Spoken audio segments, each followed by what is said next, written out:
Саламатсыздарбы? Математика сабагы катыш жана пропорция темасы. Бүгүнкү темада катыш, пропорция, түз жана терс пропорциялык байланыш жана пайыздарды өтөбүз. Катыш бул чоңдуктарды бөлүү амалы аркылуу салыштыруу. Мисалы, класста 12 бала жана 16 кыз окуучу окуйт. Кыз окуучулардын санынын эркек окуучулардын санына, эркек окуучулардын санынын жалпы окуучулардын санына болгон катышын тапкыла дейт. Kız okуучулардын саны 16, erkek окуучулардын саны 12. Мындай кылып жазабыз. 16 менен 12 бөлчөк катары элестетсек, буларды 4кө кыскартууга болот. 16-ны 4кө бөлсөк 4 калат, 12-ни 4кө бөлсөк 3 калат. Ушул биздин катыш. Катышты биз бөлчөк түрүндө да жазсак болот. Мындай жазсак да катыш болуп эсептелет. Эркек окуучулардын санынын жалпы окуучулардын санына болгон катышын жазалы. Эркек окуучулар 12, окуучулардын жалпы саны 28. 4кө кыскартабыз. 12-ни 4кө бөлсөк 3, 28-ди 4кө бөлсөк 7. Мисал, 242 санын 3, 6, 2 катышында болгон 3 сандын суммасы кылып жазгыла. 242 3 сандын суммасы болуш керек экен. Мисалы, А, Б, С сандарынын суммасы болуш керек экен. Бирок А, Б, С сандары 3, 6 жана 2 катышында болуш керек экен. Ушундай катыш берилгенде биз дароо мындайды жазсак болот. А барабар 3 n, B барабар 6 n, С барабар 2 n деп жазсак болот.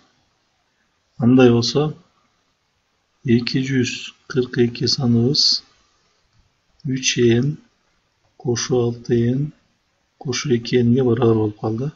Бул жерден n'ди табабыз. N барабар 22.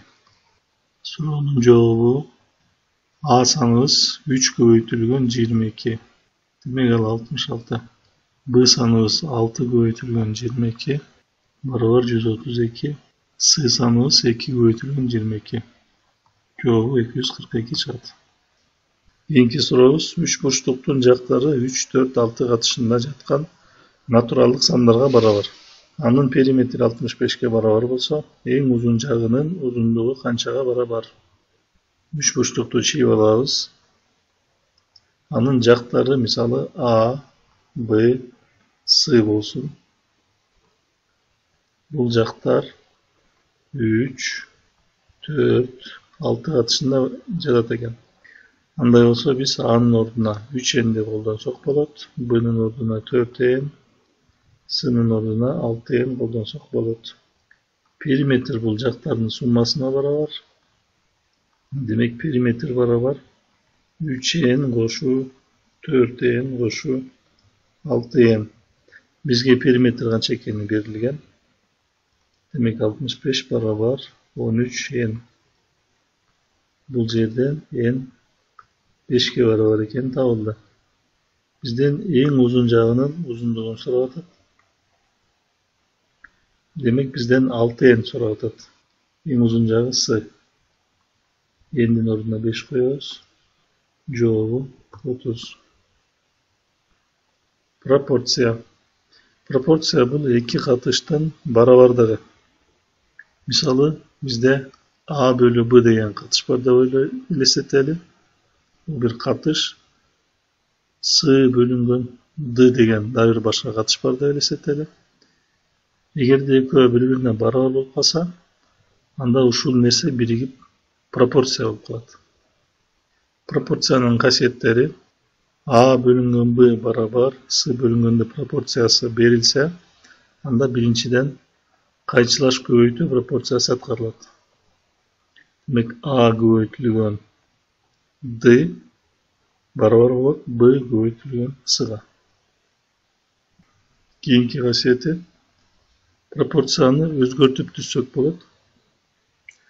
A bölünген B barabar S bölüngen D proporsiyası. Бұл жерде көргөнүңүздөй A bölüngen S barabar B bölüngen D пропорциясына өзгөрдү. Биз башкача кылып да өзгөртсөк болот. Мындай кылсак болот. Мисалы B bölüngen D barabar A bölüngen S. Биз өзгөрткөндө туура өзгөрдүбү аны текшериш үчүн биз биринчи касиетти колдонобуз. Демек, кайчылаш көбөйткөндө B көбөйтүлгөн S barabar келип чыгыш керек. D көбөйтүлгөн A'га. Бул ушул эки окшош болуш керек. AD'ыбыз бар бул жакта. BS'ыбыз бул жакта. Бул пропорциянын өзгөртүп түзүү өзгөчөлүгү. Мисалга көңүл бурабыз. X bölüngen 12 barabar 15/10 пропорциясынын белгисиз мүчөсүн тапкыла дейт. Бул жерде пропорциянын биринчи касиетин колдонобуз. Ал кайчылаш көбөйтүү. X көбөйтүлгөн 10 barabar 12 көбөйтүлгөн 15. 12 менен 15'ti дароо көбөйтүп жибербей биз кыскартканыбыз 10 болот. X'ти табыш үчүн 12 менен 15'тин көбөйтүндүсүн биз 10го бөлүшүбүз керек. Эми ушул жерден кыскартсак болот. 15 менен 10'ду кыскартсак 12 менен 2'ni кыскартсак болот. Жообу 18. Түз жана тескери пропорциялык байланыш. Эгерде X жана Y чоңдуктары бирдей өсүп, бирдей азайса, башкача айтканда түз пропорциялаш чоңдуктар болсо, анда бул барабардыкты колдонуп чыгарабыз. Мисал келтирели. 20 литр бензин 214 километр жол жүрүүгө жетсе, 15 литр бензин канча километр жол жүрүүгө жетет? Бул жердеги өзгөрмөлүү чоңдуктарыбыз бензин менен километр. Биз бул пропорциянын түрүн аныкташ үчүн мындай суроо беребиз. Эгерде бензин көбөйсө, километр эмне болот? Албетте ал дагы көбөйөт. Бензинибиз көп болсо, узак жол жүрө алабыз. Эгерде эки багыттар бирдей тарапты караса, анда бул түз пропорция болот. Демек, бирөө көбөйгөндө экинчиси да кошо көбөйсө, булар түз пропорциялык байланышта жатат. Бензинди биз X деп белгилей турган болсок, километрди, жолду биз Y деп белгилей турган болсок, 20 литр 214 километрге жетип атат. Анда мындай кылабыз. X бирибиз 20 литр болот, Y бирибиз 214 километр болот. X экибиз 15 литр, Y экибиз канча километр деп белгисиз. Бул белгисиз. Бул жакта берилген формуланы колдонолу. X1 бөлүнгөн Y1 барабар X2 бөлүнгөн Y2. Кайчылаш көбөйтөбүз. 20 көбөйтүлгөн Y2 барабар 214 көбөйтүлгөн 15. Y2 барабар 20'ga bölüyoruz. 160,5 kilometre yol жүрүүгө жетет. Түз жана тескери пропорциялык байланыш улантабыз. Экинчиси, эгерде X жана Y чоңдуктары карама каршы өссө же азайса, башкача айтканда тескери пропорциялаш чоңдуктар болсо, анда бул барабардык колдонулат. Мисалы, талаадагы помидорду 12 адам 6 саатта жыйнай алса, 15 адам канча саатта жыйнай алат? Бул жактагы өзгөрмөлүү чоңдуктарыбыз адам жана саат. Эми мындай суроо берели. Эгерде адамдардын саны көп болсо, сааттын саны эмне болот? Сааттын саны азаят. Себеби көп адам иштесе, эртерээк бүтөт. Ал эми адамдардын саны аз болгон болсо, тескерисинче сааттардын саны көп болуш керек. Бул жебелердин багыттары карама каршы келгендиги үчүн, бирөө чоңойгондо бирөө тескерисинче азайгандыгы үчүн Bunu biz teskeri proporsiya dep atayбыз. Teskeri proporsiyanın formulası bu jakta berilген. Adamdарды biz x dep ala turgan bolsok, saattardı y dep ala turgan bolsok, anda 12 adam x1, 6 saat y1, 15 adam x2, kança saatta bu belgisiz y2. Formulanı koldanabыз. x1 көбөйтүлгөн y1 barabar x2 көбөйтүлгөн y2.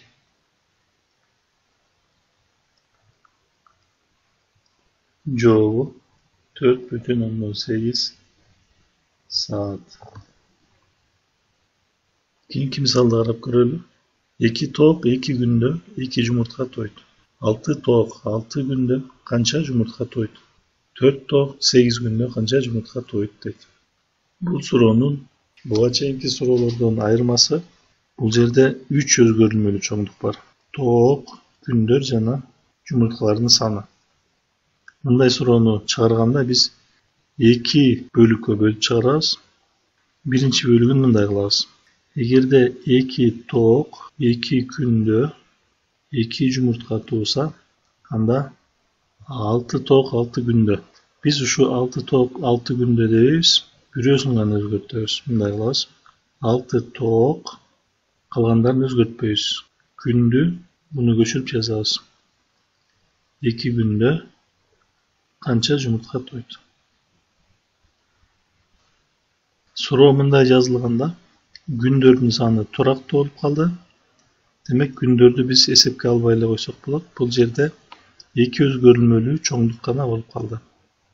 2 tovuq 2 yumurta tuğsa 6 tovuq kança yumurta to'ydi? Albatta 6 yumurta to'ydi. Bu birinci bölügü. İkinci bölügünde biz bu jakta tapkan natijani göçürüp yazabız. 6 tovuq 2 günde 6 yumurta to'ydi ekan. Ana bizge gerek bolgan bu yerde yazabız. Anday bolsa 6 tovuq 6 günde qancha yumurta to'ydi? Bu jakta emi tovuqtorubuz turaktуу bolup kaldı. Alарды esepke albayбыз. Bunday so'rov so'rayбыз. 2 günde 6 yumurta jaralsa 6 günde qancha yumurta jaraladi? Demek 3 есе köp. 2 günde 6 olsa 6 günde 3 есе köp jaralish gerek. 3 көбөйтүлгөн 6 18 yumurta. Cevabı uşul. Soronun ikinci bölümünde çıkaralım. Bu yerde 4 tovuq 8 günde degen eken. Birinci intip yazabız. 2 tovuq 2 günde 2 yumurta tuğsa 4 tovuq bunu göçürüp yazabız. 2 günde qancha yumurta to'ydi? Demek bular turakta olup kaldı. Bu yerde esepke albayбыз. 2 tovuq 2 yumurta berse 4 tovuq qancha yumurta beredi? 4 yumurta beredi. İkinci bölümünde emi bu jaktan tapkan natijani göçürüp yazabız. 4 tovuq 2 günde 4 yumurta berse, anda 4 tovuq 8 günde qancha yumurta beredi? Turaktуу çoğunluklarыбыз tovuq. Demek bularda eske albayбыз. So'rovuz tömөнкүчө.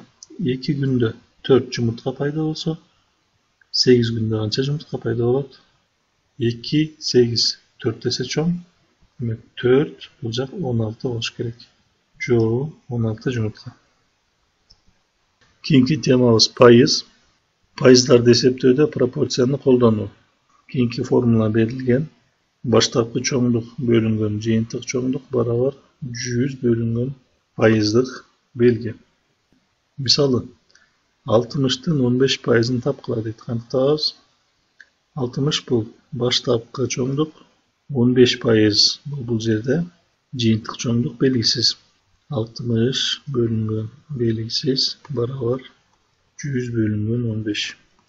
Şunda proporsiya tüzөбүз. Bu yerde x barabar 15 көбөйтүлгөн 60 bölüngön 100.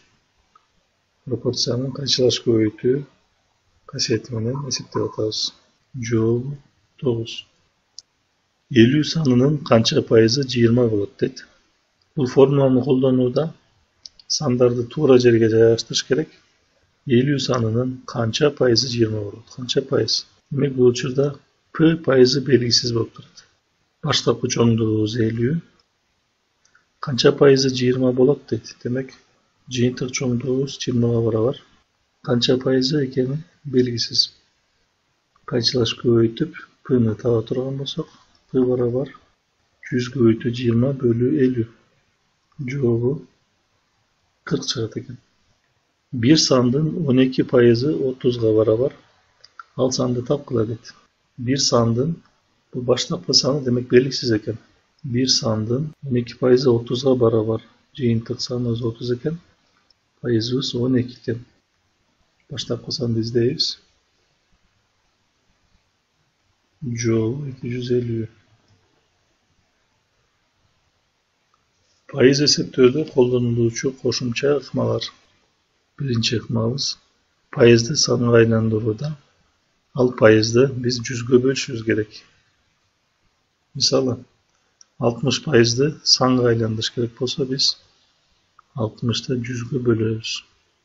Нөлдөрдү кыскартсак, 2ге кыскартсак 5тен 3. Демек 60 пайыз барабар 5тен 3гө. Экинчи ыкмабыз санды пайызга айландыруу. Тескерисинче санды пайызга айландыруу үчүн биз аны 100гө көбөйтүшүбүз керек. Мисалы 4төн 3 саны берилген. Муну пайыз кылып жазгыбыз келсе, биз муну 100гө көбөйтөбүз. 4 менен 100 кыскарат. Бул барабар 75 пайызга. N санынын P пайызын кантип тапса болот? N санынын P пайызын табыш үчүн биз N санды P бөлүү 100гө көбөйтөбүз. Formulada görüp turasızlar. Misалы 60'tın 15 пайызын табыш керек болса, biz darı 60'tı көбөйтөбүз. 15 bölüнгөн 100гө. Жообу 9. Кийинки ыкмабыз N санын P пайызга чоңойтуу. Чоңойтуу үчүн биз N'ге кошобуз N pi bölüнгөн 100'dü.